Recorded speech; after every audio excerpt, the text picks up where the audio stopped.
September 1991, the Italian Alps. These two hikers are trekking through the mountains when they find a frozen corpse sticking out of a glacier. Now they're all like, well, oh God, someone died here recently. So they call the police. But when scientists examine the body, this dude died 5,300 years ago. And when we look closer, he's covered in 61 tattoos, the oldest we've ever found. His name, Ötzi, the Iceman. And these tattoos, they're not tribal art, not warrior marks, not decoration. These tattoos were medicine. Proof that humans were using tattoos to heal themselves thousands of years before acupuncture. So how do we go from tattooing ourselves to survive, to Rome executing people for having tattoos, to almost all of us having one today?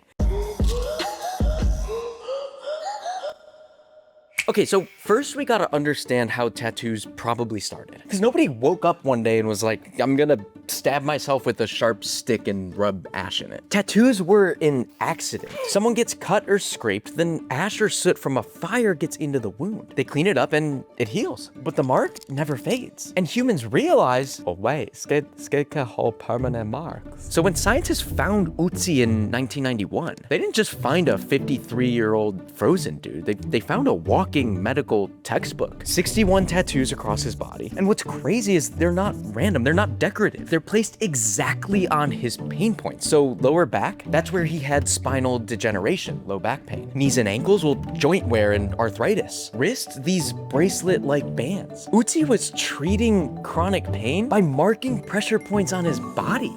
We call it proto-acupuncture. And I mean, this is 5,000 years before Chinese acupuncture even existed. His ink is just soot from fireplace ash. But if tattoos started as medicine, well, how did they become something people were killed for?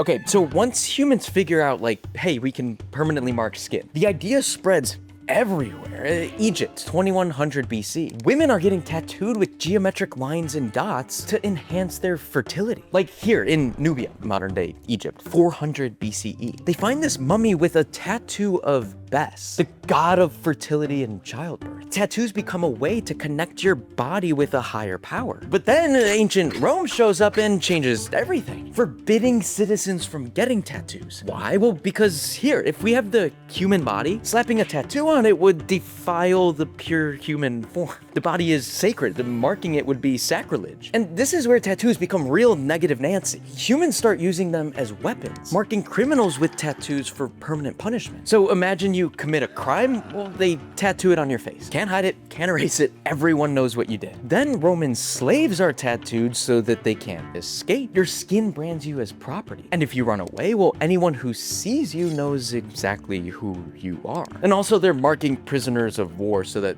people know they were conquered. Okay, so for over 8,000 years, if you had a tattoo, you were a criminal, a slave, an outcast, the things that can get you killed. So we've gone from medicine to punishment, sacred to shameful. So how the heck did tattoos claw their way back to today?